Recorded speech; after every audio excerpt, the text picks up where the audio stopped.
Godwin is an entrepreneur and a foremost microfinance practitioner who has applied the concept of social enterprise to successfully build thriving enterprises which address the needs of persons and businesses at the bottom end of society.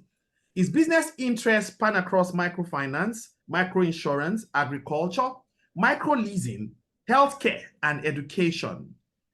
He is the founder of LAPO Microfinance Bank, and he has grown LAPO, a human development enterprise that he founded over 30 years ago, into a vibrant conglomerate with interest in microfinance, technology, insurance, leasing, healthcare, education in Nigeria and beyond, with over 10,000 full-time staff. That excludes the contractors and consultants. In 2019, he established the Benin Medical Care, a medical facility with state-of-the-art diagnostic and medical equipment. He is the chairman, Goxi Micro Insurance Limited, and the first license, that's the first licensed micro insurance company in Nigeria. And this is an abridged profile, by the way, right? Dr. Ehigiamusoe earned a PhD in policy and development studies. He has been honored with several awards, which include Honorary Doctor of Science by the University of Benin for his outstanding contributions to human development in 2016, Nigeria's Model Entrepreneurial Award of the Faith Foundation in 2008, Lagos Business School's Distinguished Alumni Award in 2014, and is a live member of the Full Gospel Businessmen's Fellowship International. Ladies and gentlemen, tonight with a warm welcome. I mean, you can do a thumbs up, you can do anything you want to do, you can type welcome. Please, let's welcome Dr. Godwin as he takes over the meeting tonight and he walks us through the 12 commandments for business success. Dr. Godwin, over to you, sir. Okay. Thank you so much. Just a moment. I'm trying to see. Thank you. Thank you. I hope you hear me. Loud and clear. Yeah, thank you so much. Thank you again for those kind words. And I'm really appreciative. I'm equally also appreciative of the invitation to make this presentation. Like it has been said, I have a background in business. Primarily, most people associate me with Lift Above Poverty Organization, which is LAPO, which actually is a main investor in the LAPO Microfinance Bank. I've been asked to look at the 12 commandments for business owner. I think that is, I quickly need to make some comments on this. 12 commandments for business owner is not theoretical. It also speaks so much about what is known to many of us. It tends to also be very practical.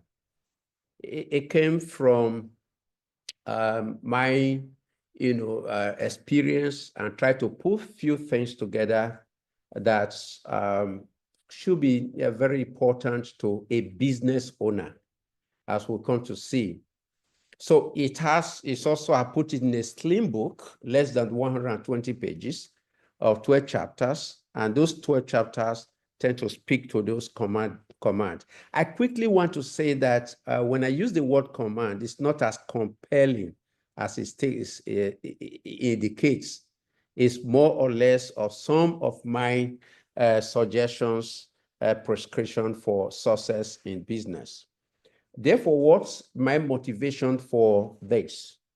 The first is the fact that increasingly, many people, especially our young people, are getting interested in business enterprise. I remember. Apologies. Sorry to interrupt you. We can't see you, sir. You want to? Okay. You want me to share? Yeah, we definitely want to see your face. Let's. I wanted to do that much earlier, but okay. Thank you, sir.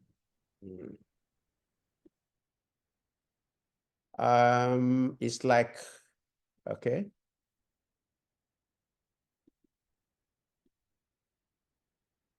Do you see it now? Yes, Hello? we can see your slide now, sir. But Okay, we great, can't see great, your face yet. great. So You we would can like see to my, on your video as well. you want to, you see me as well? Yeah, we can't see you, but I see your presentation. Oh, let me see. What's happening? Just a moment, please.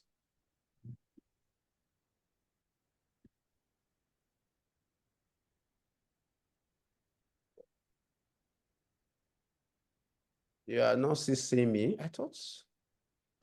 Initially, your video was on, then Yeah, I think I don't think it should be mutually exclusive. yeah, it shouldn't. Okay, maybe my face can be put off and let's speak to what we have. All right. Okay, thank you so much. Okay, as I was saying, I was at the point of what appears to be my motivation for doing. Oh, there's still a problem here. Just a moment. Okay, good. I have it now. So I was at the point of looking at motivation for the book. Like I said, what I'm going to speak to actually contained in a book with the same title, 12 Commandments for Business Owner. I was saying that increasingly many people, especially young people, are getting involved in business enterprise, which is a good thing.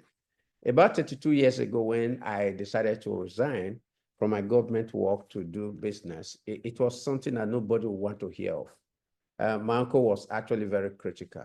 But today, we have this preachment. We preach to young people that, hey, don't be a job seeker, be a job creator. And by implication, we are saying set up businesses. And our young people are also responding in doing that.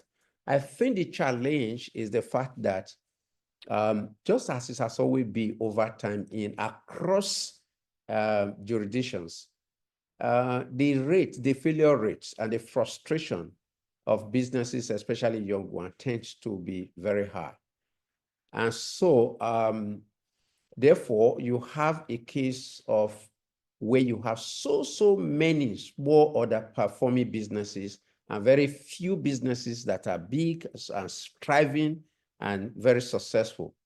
So, but that for me was a motivation. The second motivation was the fact that the business owner is central to the business.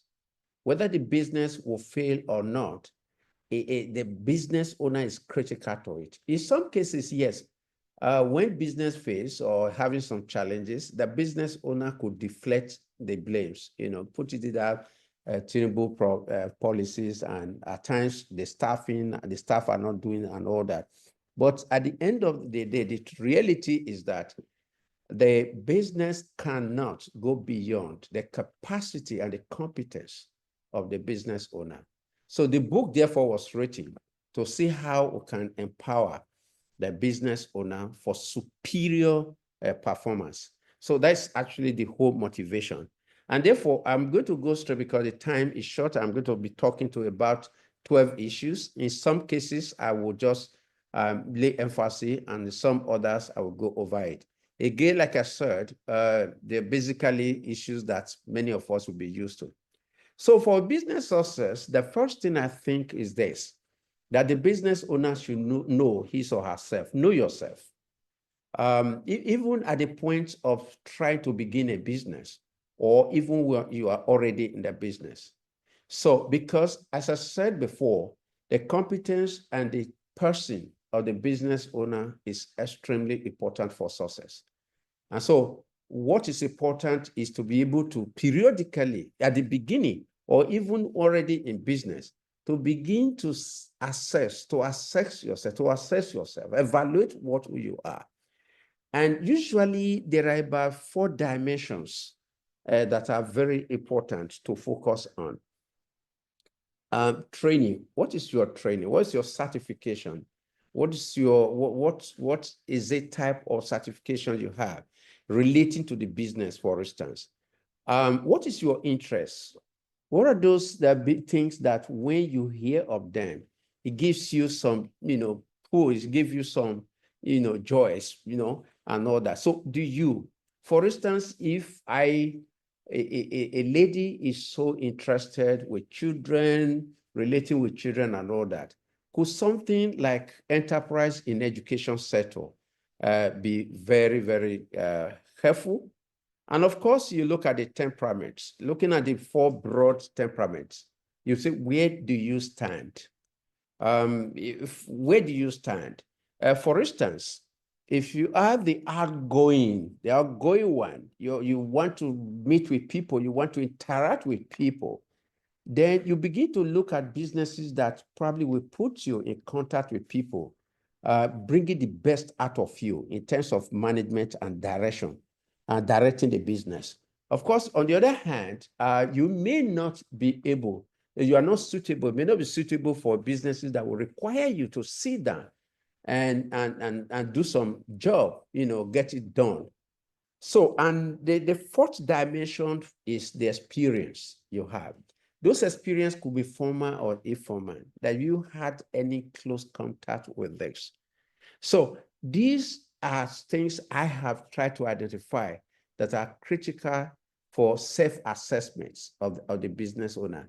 It is important when you are making a choice of business. It's also equally important when you are already in that particular business. So, but the point here is this. For a particular business you want to do, all these 4 need not to be present. So you could have combination of 1 or 2, 3 of them. That will be required.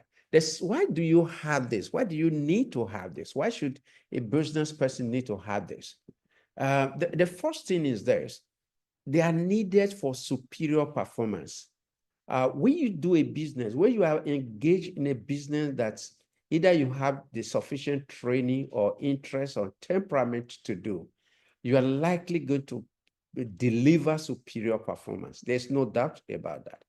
Of course, the next reason for this is the fact that business journey is a journey of turbulence. No person should deceive yourself when it comes to business. So there is going to be a case of up and down, up and down.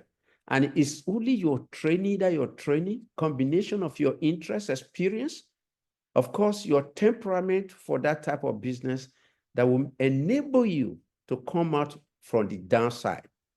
When you say a business has failed, a business that failed is a business that went down and could not come up.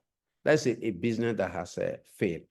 So the other important thing is this, especially when you are already running a business, you could adjust. If eventually I see myself in a business that I do not have the temperament for, or for whatever I do not have the needed training for, I could adjust by hiring someone who could provide that, who could bridge that gap. For me, essentially what I do for the past 30 years is actually working with the ordinary people. And while I was university, I've developed that, through engagement and all that, that for me, it was a strong compassion to work with ordinary people, and at the same time also making some money. So the next thing is this is common, other people's money, use other people's money. The point here is that many of us tend to be scared, especially loans, debts, or what it is. Somebody said, no, I will not want to take loan. I don't want to be a debtor. And I said, you can't be a debtor until you are refused to pay. You are not paying. But what I always tell people, show me any business in Nigeria or outside Nigeria that have sufficiently scaled up, performing, doing very well. I will tell you clearly, that's a business that is borrowing wisely and prudently using the money. The reality is this: your own money is sufficient to start up a business. There's no doubt. When you want to begin, I will not, for instance, counsel anyone to borrow. But your own money is invariably inadequate to grow your business. And most successful businesses, scale is very important. Okay, so you need other people's money to you. Where did this money will come from? Initially, it comes from your loved monies, friends, and your relatives and friends. Of course, there are others. They call the angel investors, the lenders, equity investor, trade credit. That was very interesting when I had a conversation with somebody who has a supermarket, that you get all the product from the suppliers and gives you about 30 days to pay. So, and leasing is also a big issue, venture capital and all that. Loan is also very, very important. So the question, therefore, when we come to using other people's money, what matters will be this. I think this is what some of the things that could be the gap. The first thing I call the business absorptive capacity. As a lender for 30 years, though at the lower end of the economy, I discovered that when you provide a loan amount that is either grossly inadequate or so much above what that business is required, there will be a failure. So the first thing is to really consider what will be the absorptive capacity of the business. What will be the appropriate one? The second one is the fact that the condition for other people's money, and if it is loan, you talk about the interest rate. People really point at interest rate, collateral, which is also a big issue. But what I've also come to see, most people don't pay attention when they borrow, is the repayment schedule. People borrow at times for a short period. People borrow at times for the businesses that repayment schedule does not align with the cash flow pattern of that business. Of course, there will be problem. People those days, people think about when money lenders provide loans, they obviously probably go and do some juju or whatever that will make the borrower unable to repay. And so it will get into debt hole, so to speak. My counter argument has always been, if you borrow say 100,000 and you are taking interest of about 25,000 for the money, and 25% per month, obviously you have walked yourself into a hole. So interest rate is very important. And there's need to prepare for other people's money, especially loan. This is where, again, many small businesses miss it. Okay? I've been on both sides as a lender and also as a borrower. I can tell you that all lenders are willing to give out loans. They need to do that because that is where they have their source of revenue. But the challenge is that most businesses, especially small businesses, are not loan ready. Let me put it that way. So the whole issue of good governance become important. Financial systems, good operation and performance, these are the things lender will consider. I had an opportunity for a retired police officer to visit him. A friend of mine who was also a retired top police officer said, look, I will need to provide facility for this person for his livestock farm. When I got there, very impressive, big, large. Of course, the next thing I will ask is, where are your records? Where are your financial records? I think the first response I have, my wife has MBA. I say, yes, I know. Is she the one keeping the records? I know that. So at the end of it, there was actually no records at all. If they were, probably they resided in his head. Of course, no lender will go into the head of a business owner to look for records that they will require to do a proper appraisal. Then the third one issue for me is the fact that how do we treat our people? When I say our people here, I want to begin with the staff, with the people you work with. This is a big challenge. The rationale for getting people treating them well is the fact that no matter how intelligent you are as a business owner, no matter how energetic you are as a business owner, No matter how wise you are as a business owner, you cannot be more than one person. You're still one person. And therefore, if you want to scale up your business, if you want to scale up your business, you are likely going to depend, on the contribution, the commitments, of people around you. These are the staff. Because people always say that customers are kings. I agree with that. Customers are kings. They are the queens, and they are everything. But for me, if you put customers side by side with staff, I will first of all choose staff, because staff recruit. They are the one that recruit the customers. They are the one that serve the customers, and they are the one that ensure that you retain your customers. So treating them as persons and not just like any resources. That's why I have problem with human resources.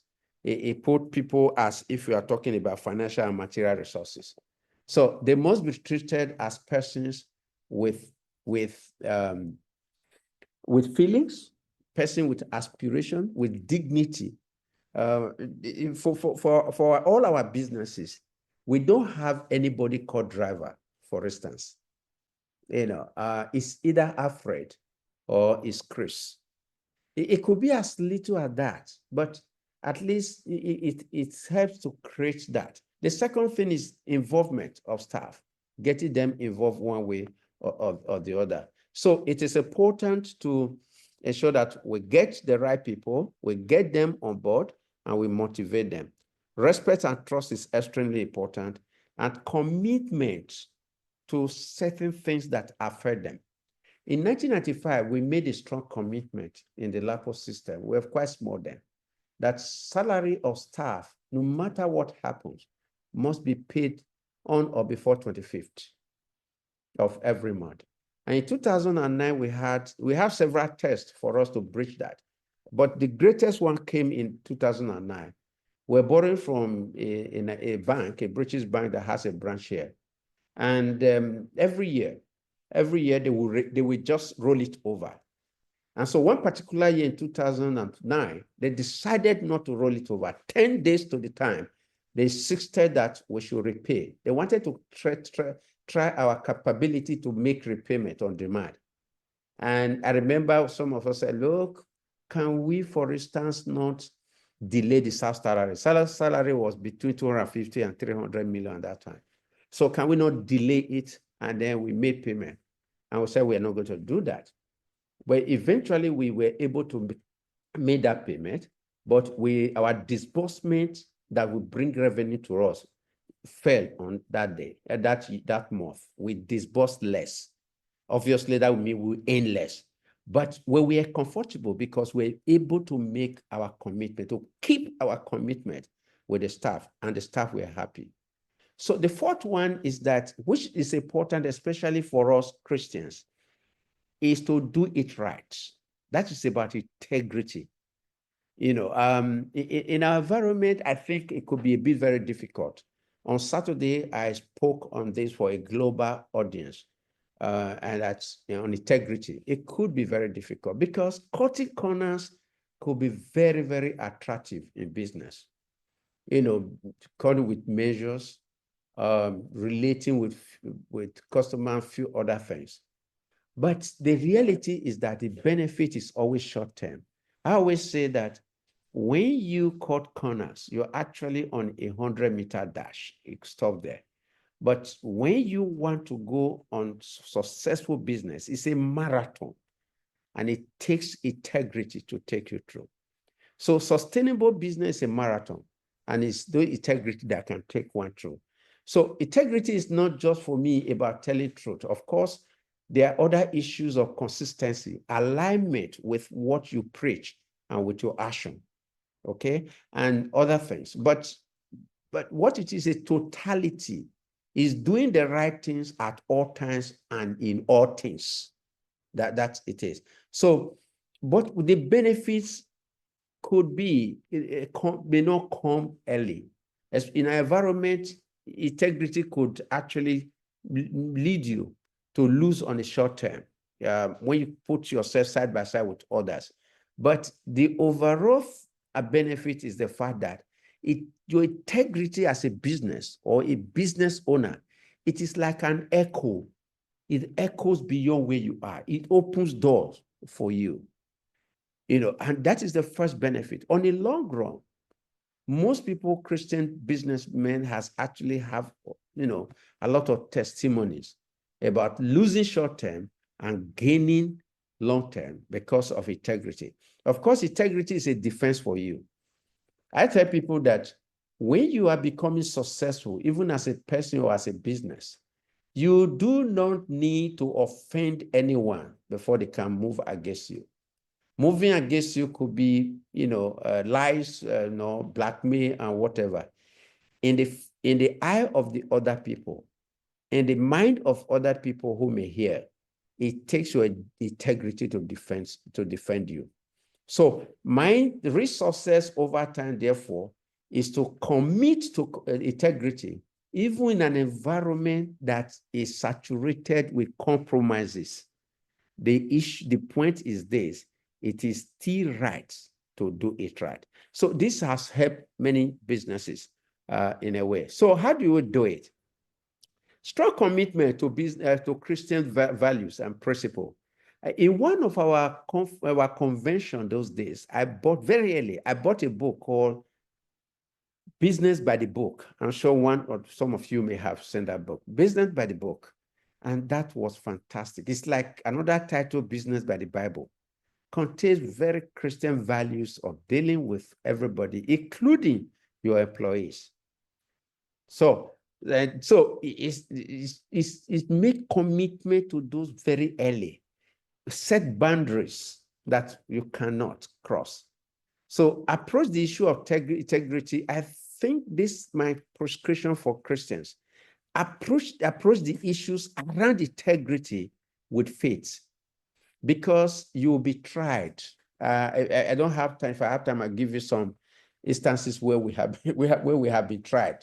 And then it takes faith for you to stand, and it takes the Lord to stand for you. I remember we were having a relationship with one international organization working in Nigeria with some of us, and they provided some fund, and it was like share it. So other people, 8 people were share. We do not share that. But Christmas will provide you with gift and all that. By September, they took our name out of the list. I said, we're not going to. I said, we're not bother. I can tell you the next 2 months, my receptionist, then we're not having this, you can just call straight to, no. So call me from where to the reception, came up and said, I have international call. And I ran down. And when I got down, I got a call from the US. And somebody would say, do you know me? I say, yes, I remember. Do you that? Can you do that? Whatever we got there was 5 times from what we lost 2 months ago. So it takes that faith to be able to stand. And of course, avoid some areas, businesses where compromises could occur. It's important.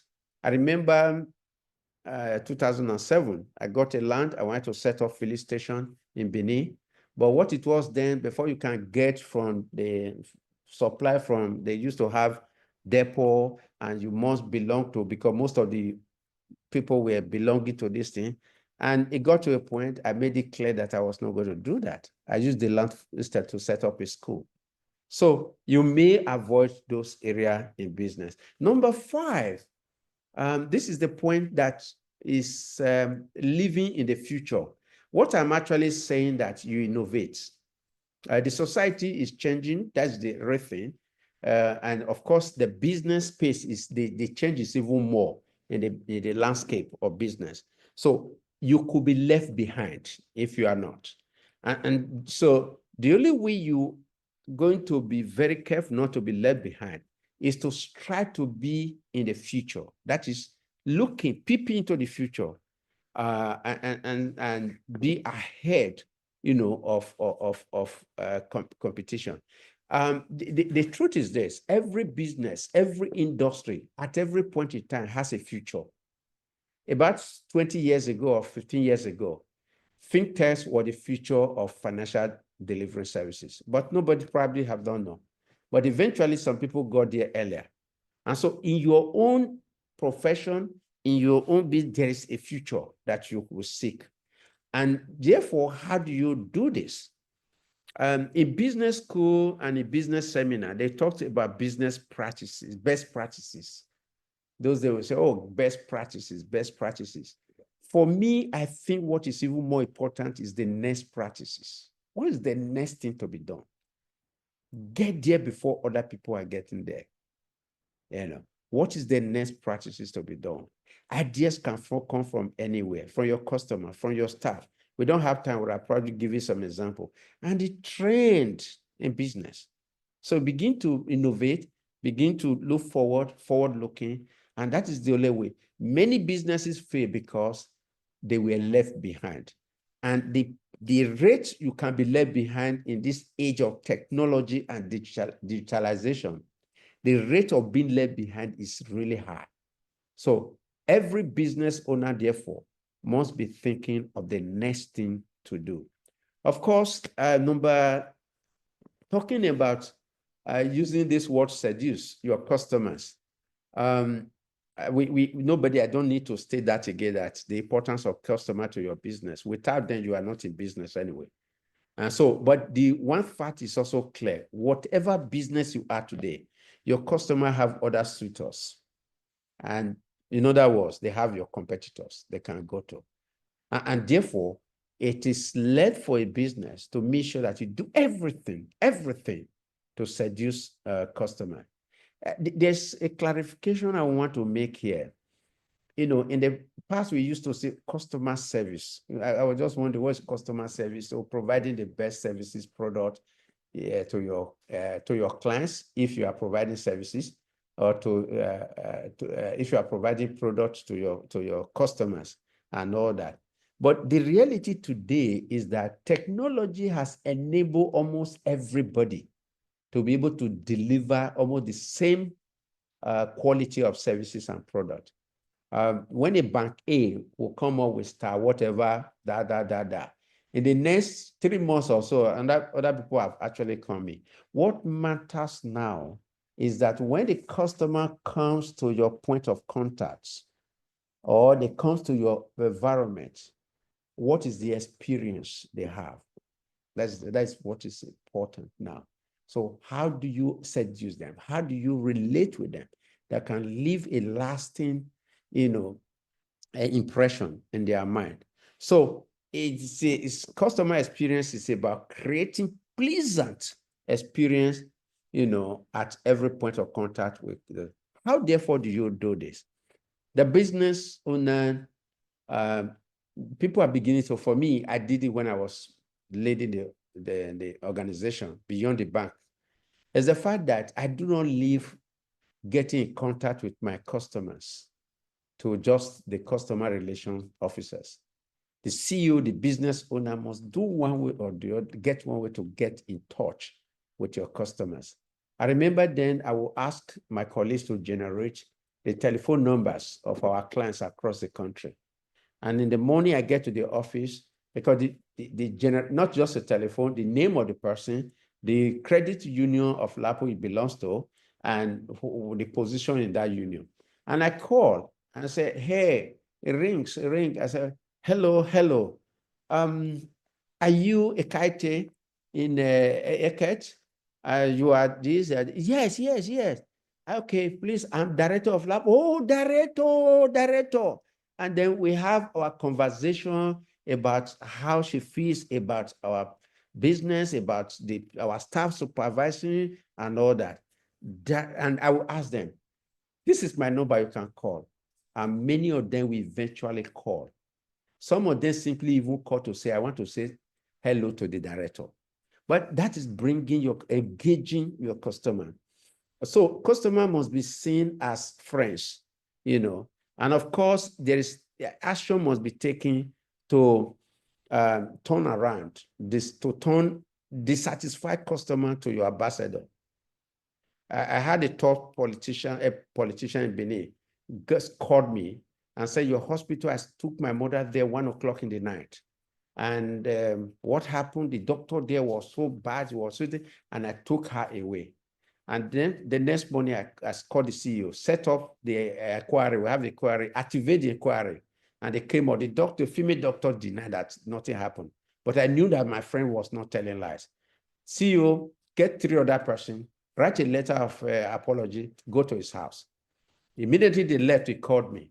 He said the speed of response to this and the fact that the management came, my mother was not actually registered in that hospital, but I will bring her to now register in that hospital. So you must take action to turn around. Plan, and execute. This is quite not common among small businesses. 2 weeks ago, I organized a seminar for 7 upcoming business owners in Benin. Only one has something that close to a business plan. So I don't know how, because a business without a business plan is like a ship without a compass. There's nothing you're not able to measure your progress. You're not able to do that. So business plan is not just a guide. It's a guide for you to run the business. For 5 years, you should be able to know where your business will be. And of course, it's a communication tool. A serious lender, a banker, the first thing it will ask you is, what is your business plan? And so many businesses do not have that. So successful business pay attention to having a business plan. How it is, try to put it together. And the typical outline is a very simple one. 1, your institution information, name, history, vision, mission, strengths and weaknesses, opportunities and threats. Market analysis, what is the size of your market? When I led these people for 1 day in Benin, 1 session in Benin, and I said, who knows the size of your market? Nobody. Then please, can you give me 3 names of the key actors who are in that sector and all that? You know them. Of course, you come up with operational and financial plan, usually for 5 years projections. So number 9 is diligence. See thou a man diligent in his business. We know that. So what I have come to realize relating with small businesses is that the position of a business owner or a CEO is that of a privilege more than of responsibility. It should be the other way around. It is of responsibility. Hard work is required. Most of the business people are related with, and of course, myself an example. All my working life, 30-something years, I try to be at the office at 8 o'clock, And so I remember in Lagos here, we're in a building, and the guys were saying that probably I was the only CEO that would get to the office by 8 o'clock. Of course, that is part of it. So it's not about hard work alone. It is being focused, it's being persistent, and of course, taking away all distraction if you want to succeed as a business. How do we cultivate diligence to be able to be more focused in doing the business? I strongly believe, I don't know whether there's any business that does not have a bigger purpose beyond making money. My business was very clear. My greater purpose was poverty alleviation. So I was making money in doing it. So that was a greater purpose. And so at a marriage, a woman came to me and put her mouth to my ear and said, you took me out of the pit. And I looked at her. She said, no, I'm not your sister. I'm a LAPO woman. And tears came out of my eyes. And I looked at myself. This woman paid interest rate for that loan. But at the same time, she felt that something beyond money was provided. So you look for those things, no matter, I don't think there is any. If you're a doctor, medical services for fees and others, fine. There's a greater purpose. And so when there's focus on that greater purpose, diligence comes. Set goals. Be passionate about what you are doing. I tell young people, if you are in a business or even you are in employment that you are not passionate, you are just, enduring, for God's sake, you are not a tree. Move. You can move to somewhere else. Of course, takes away distraction. I think my time, I'm quickly running through all of them now. So be prudent. I think this is, like I said, most of the issues are commonplace things. They are things that we are used to. I always say this for people, even small business owner, money is the blood of business. And for most people, when blood is drained out of the body becomes anemic and it could be fatal. So it's the same thing with business. A business without money, if it's drained, obviously will be underperforming and it could actually crash. Most of the reasons why most businesses crash is more of liquidity issue beyond every other thing. If you talk about bad management led to liquidity challenge. So prudence must begin with the business owner. Of course, deferred gratification. I know you're a business guy, you want to enjoy now, just put it aside. You will take your cruise, you will take your building, you will be later, take it aside. So the question, where are my prescription for this? When I say this, number one, to people, they tend to be a bit, I say, sorry, that put yourself on fixed remuneration. Years in LAPO, I was on salary from the one. And the last one, I remember when the board wanted to review my salary in 2017, they asked me to go out. I went out, I came back, they asked the chairman of the board remuneration committee, who was actually a chairman of a board of director of a very major bank in Nigeria. And she said, this is why I love to be in LAPO. And we are not just an MD, we are a founding ND, founder ND. And they told her, I said, look, madam, that is not exactly that is what we have been doing for many years.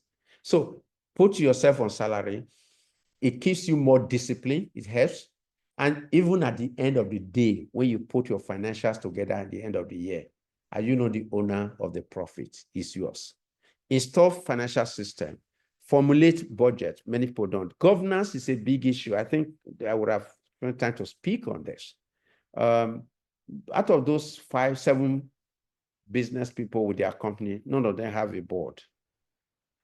And if you hear why they say they don't want a board, or people will lose control, they will take their businesses and all that. That is not true.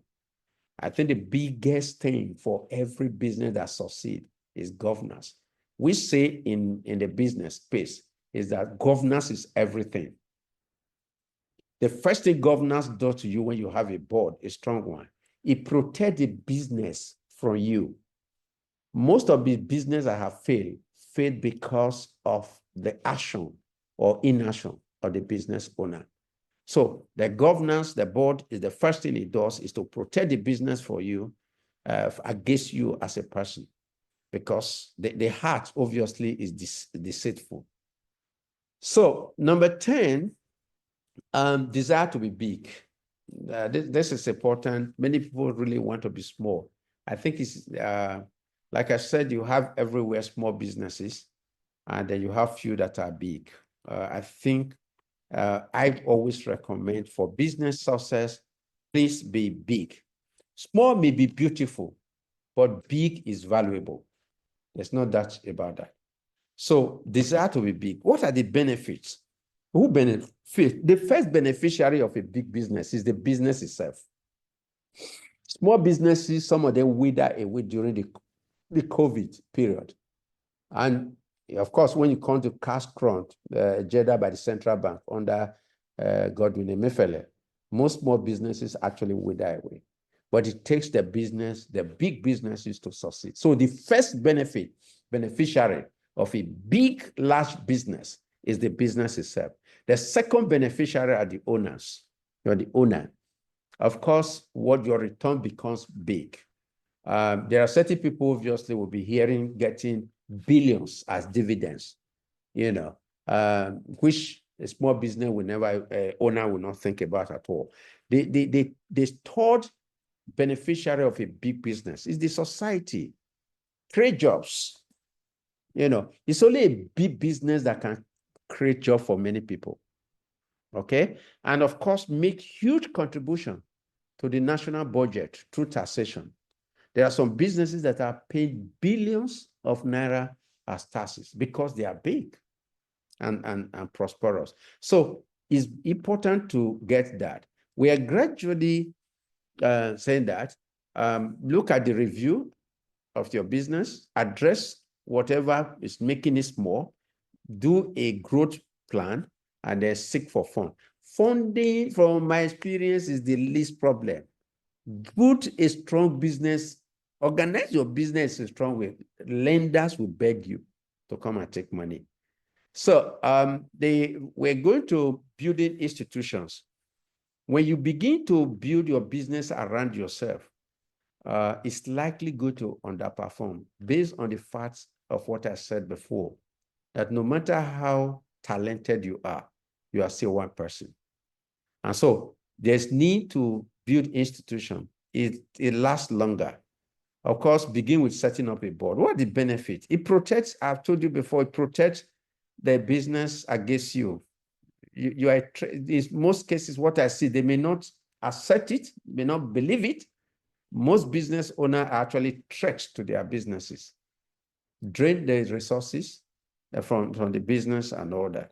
Of course, it helps you to boost your corporate image. Of course, sustainability.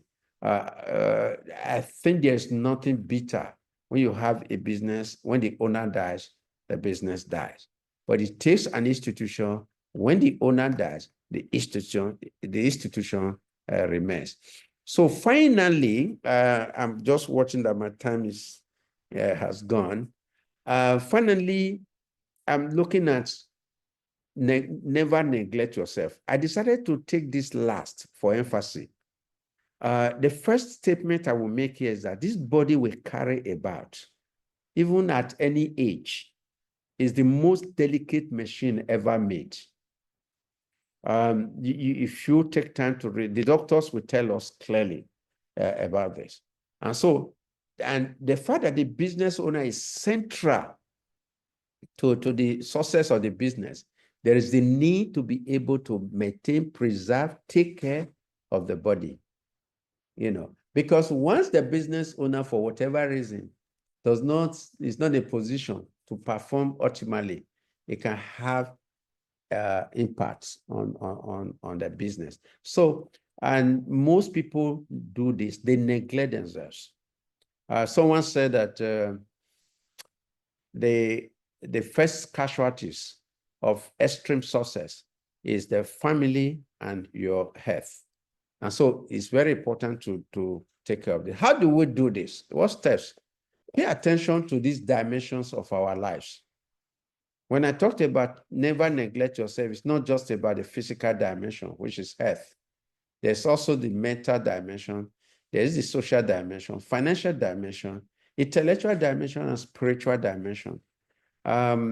We used to do this. I think we still do that. Somebody raised it in a meeting we had with National President yesterday, that there used to be this total man concept where we want to ensure that you are physically, you take action to be in physical shape, build social relations, social capital, beginning with your family, ensure that there's financial independence to a large extent. Of course, be intellectually agile. For a businessman and a professional, it will be wrong for you to tell people that I want to go to Indian embassy, because there is no Indian embassy at all. The fact that India is a member of the Commonwealth as Nigeria is a high commission. They have high commission. So these are certain matters, some things that, someone should be able to learn. Of course, the spiritual dimension is important. So finally, I want to say that we all desire success, and especially in business. When a business fails, it hurts beyond just loss of fund. It's like a child dying. When your business is not performing, it's like a child dying. It could have some mental, and psychological issues. Business owner is the factor in the success or failure or the performance, high performing of the business. And therefore, he must take steps to ensure a success in business, beginning with knowing himself, who he is, and enhancing his capacity, ensuring that he access money, the right volume, treating people well who we're supporting for the business, planning, dedicated diligence, prudence, deferred gratification, desiring to grow, building institution, and ensuring at every point in time is doing it right. Thank you.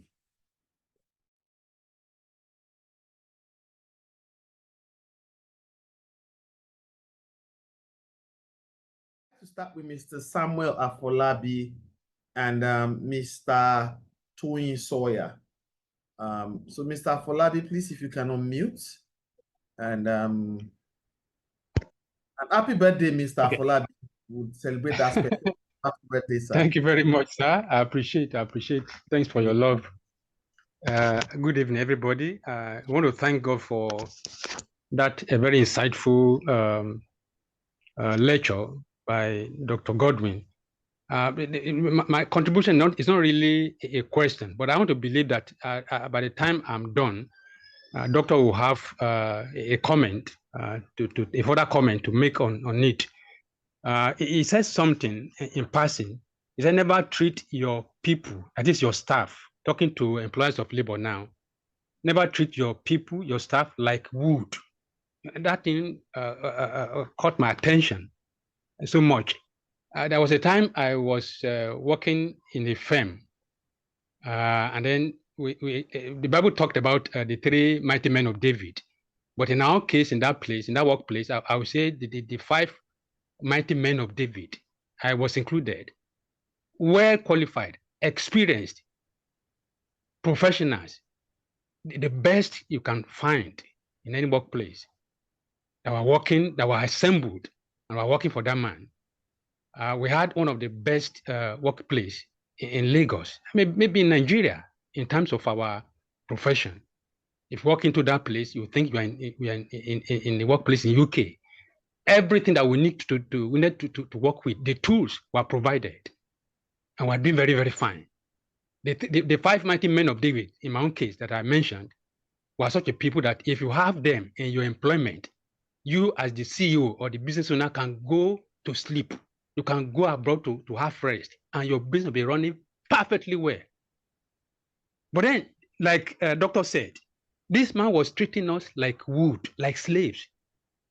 It was very, very autocratic. Here was a man that would enter the office in the morning. If he had his large office on the upper floor, first floor, the rest of us were on the ground floor.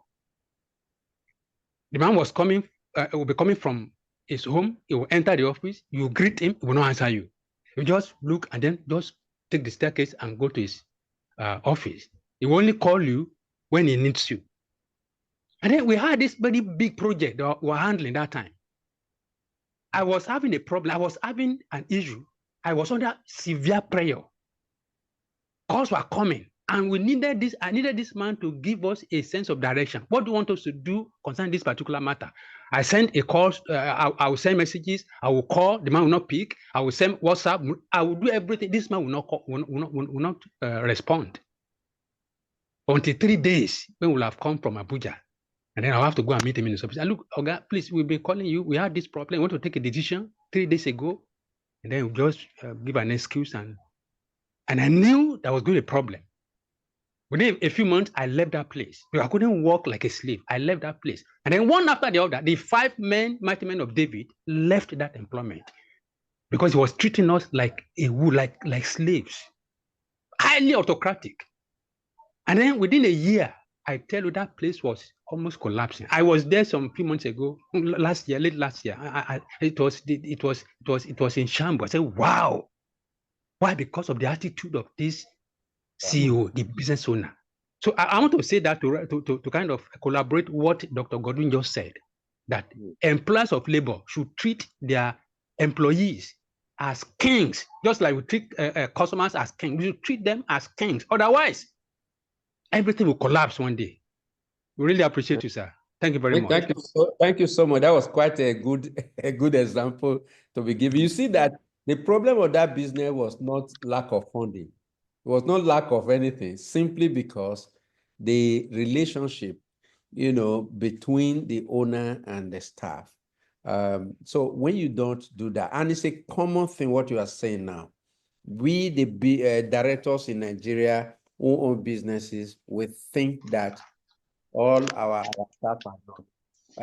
I give a good example. Somebody saw my annual report and it has been in LAPO and saw the list of it. I said, these people are still here? And it was a Christmas time. I said, yes. That some of them have been there for 20 years. He said, how? He said, but his own, he was talking. I said, no. We directors ordinarily, we treat our staff as, wood. They don't have feeling. They are not human beings. I said, now it was a Christmas time. You'll be sent up to 30,000 then to your mother, your parents for the Christmas. But your driver needs 3,000. Even if he can get 3,000 to also send to his own, is important. So thank you so much for that example. Yeah. Thank you for the contribution, sir. Thank you so much. Mr. Toyin Sawyer, please, your question or contribution, you can unmute very quickly. Okay, I would like to say a big thank you to God tonight that I'm opportune to be part of the meeting. It was actually providential. I would probably have exited before now, but what I met doctors saying was an arrest. I was literally arrested by the things I kept hearing from him when I joined. And like I said in my comments, this is MBA in 60 minutes, though you corrected that it's about 45 minutes. Why do I say so? I just completed my MBA in University of Lagos Business School. And I can say that every bit of what I did in those 2 years of 84 weekends of my MBA program in that business school was covered by doctor. The only difference that it was now being fleshed out for those 2 years. He literally gave us the skeleton of that program that anybody can flesh on. I'd like to say a big thank you, sir.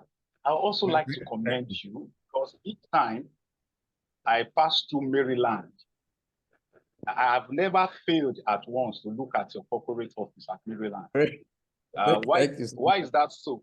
Why is that so? I'm an architect, so our eyes speak iconic structures all over the place. And while that structure was under construction, I kept on wondering, who is building this? And one good thing about that structure was that the site was so perfectly maximized to the fullest, and that building is standing there. And I would like to say that it gave LAPO Microfinance Bank an image that other microfinance banks, I believe, will be chasing for the next 10 years. I've not seen the other microfinance bank that has that kind of structure. That's kudos to your management. Thank you. And then finally, the one that actually touched my bones among all the points you raised was the importance of corporate governance. Corporate governance, like you said, has been the bane of the failure of most businesses in Africa and Nigeria in particular, because we dread people that will tell us the truth. Even when we have board in place in most of the organizations, most of them are yes men to the chairman or to the owner of the company. Exactly. But what you said that when they want to consider your remuneration, maybe in terms of upgrading it, they had to excuse you and then you came back in. That is a huge one for LAPO Microfinance Bank. It's a pleasure seeing you tonight, sir, and I look forward to meeting you in person. Thank you. I really appreciate that. Thank you for your kind words and very. Thank you so much, sir. Yeah, then doctor, while you were speaking, sir, one of the things you mentioned was trying, if you mean, to avoid being corrupt in a corrupt environment. Yes. You need faith. Yes. And I know that time did not permit, but we'd like you to take an altar call. Faith is not just something we wish a lot of times. The grace that gives that faith. So I know there's somebody here tonight that needs help and needs faith to be strengthened. So we'd like you to take an altar house to Christ. Thank you, sir. If we can do that, I think there's one more question, and then we would like you to come up with sir. Mr. Adeyinka Debisi, sorry, I'm not sure if it's Mr. or Mrs., but please unmute, quickly take your question so that doctor can respond. And this will be the last question. And yes, go ahead, please. All right, thank you so much. Doctor, thank you so much, sir. Thank you. This cannot be quantified by anything. Thank you so much, sir. We really appreciate your input in the society, in the financial industry, financial space, and we really appreciate you. You are a role model to so many younger people, and we are so proud of you, sir. Thank you so much, sir. Thank you. I Now, appreciate yes, sir. In the course of your discussion, sir, you talk about corporate governance and the need to have an inclusive board of directors. Yes. So one of the problems I'm actually having currently, I'm a real estate developer, and then we have a structured environment. I have a business developer manager, and then I have a COO. Then we just realized that we can't, everybody is allowed to function monotonously, go and come up with an idea, and at the end of the day, you get to realize that what the responsibility you gave them to do. In fact, we even allotted share. Today, I was even discussing with my lawyer that we need to change our document. That one of the reasons why we brought our COO on board was to come and contribute, to come and make substantial inputs. And that's why we actually allotted share to him. But we just realized that you can't even leave anything to him until you tell him what to do. He's not going to do anything.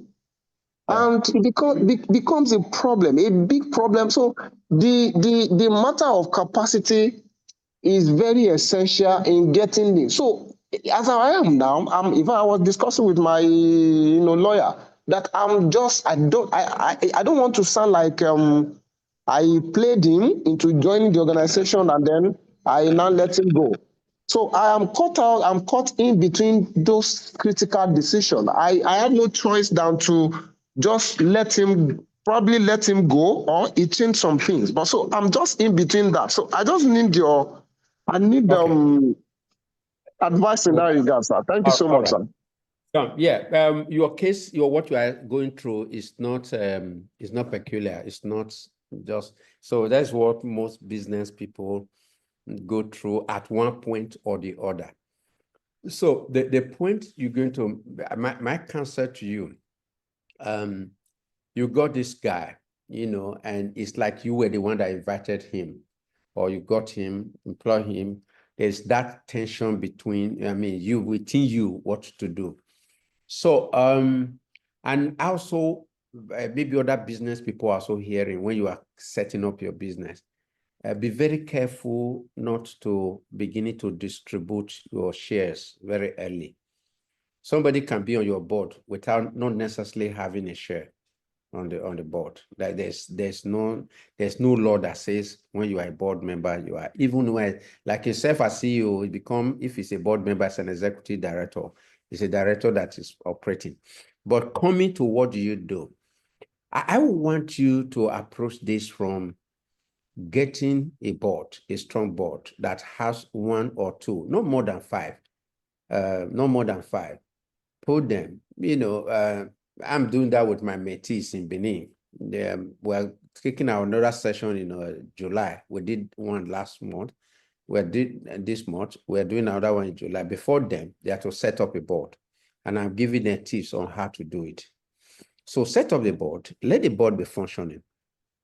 And the board takes this decision you are struggling to take. Are you following it?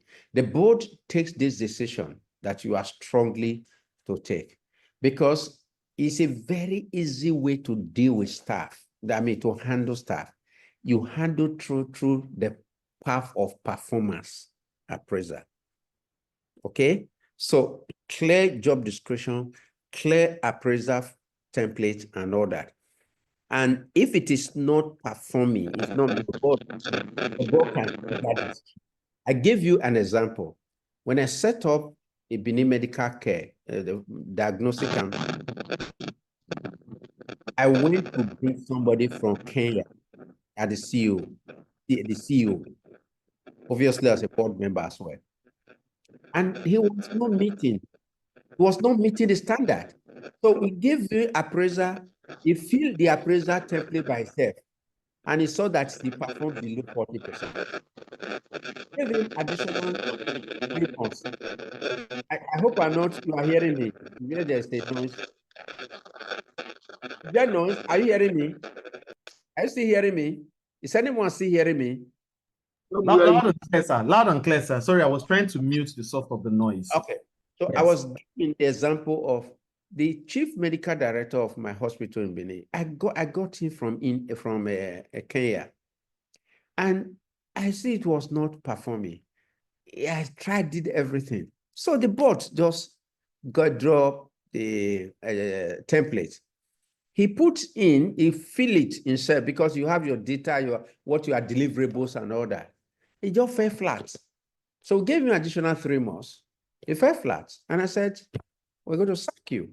And he said, sorry, chairman, please don't sack me. Let me resign. Of course, for me, whether I sack you or you resign, you have to go. That was my something. And so he left. So the way to do this, I want you, if you want me to contact me, and let's see how you can set up a board that is functioning and take this tension from you and just deal with this guy as possible. So again, I want to cancel, do not always. Do you know that good bonuses, good profit sharing tend to motivate staff more than having shares in your business? But eventually you will give some this thing, but you must, that people who have demonstrated loyalty and demonstrated competence that should be entitled to shares in your company. Thank you. Thank you so much, Doctor. I think we've exhausted both the time and the questions, but thank you so much for sharing with us freely. And I just don't have permission yet, but Doctor, please, we'll still probably come back to you specifically on corporate governance. Maybe we'll look at your calendar and, you know, if you can work with us. I think we should have a practical session, but again, that's just is beyond my remit, actually. Sorry, MC, Doctor has actually agreed to a practical session, so it's for us to fix a good date so that he can be with us. He wants to do a workshop for us, so we'll fix a date and we'll let everyone know. Thank you. Awesome. Thank you so much, Mr. Olusodo, National Director. Thank you, sir, for that. Doctor, we appreciate you. Doctor, please, would like you to take a call to the altar to extend the grace, sir. Hello, Doctor. Yes, you say what? You say what? Yeah, we'd like you to make an altar call, sir, to strengthen people's faith, people that need to be led to Christ. Okay, yeah. Okay. Especially those who are not, have not. Where the beauty of the Full Gospel Businessmen Fellowship International is, one, we said, let's lead people to Christ. That's our primary goal. And every opportunity, whether at outreaches or something like this, we need to, speak to ourselves. We need to do this invitation. It's very important to us. And of course, it's not just only those who have not given their lives. Of course, that's our priority. It's also those who are also equally ready, to also do rededication. They dedicate their lives, to Christ. And we also, for members, what is going on now in Nigeria, what the current move within the fellowship is rededication, commitment of even members. So I want to take this opportunity that have been given to me to ask people, anyone who have, after you getting a relationship with the fellowship, or this is your first time you are here in the fellowship, this our event, and you want to first of all give your life to Christ, I want you to indicate. We're going to pray. All of us will pray for you. But for those who equally want to rededicate, it's also important. You look around, you look at your spiritual life, you look at everything, and you feel that there is need to rededicate our lives to Christ. And we want to also invite such person to also indicate.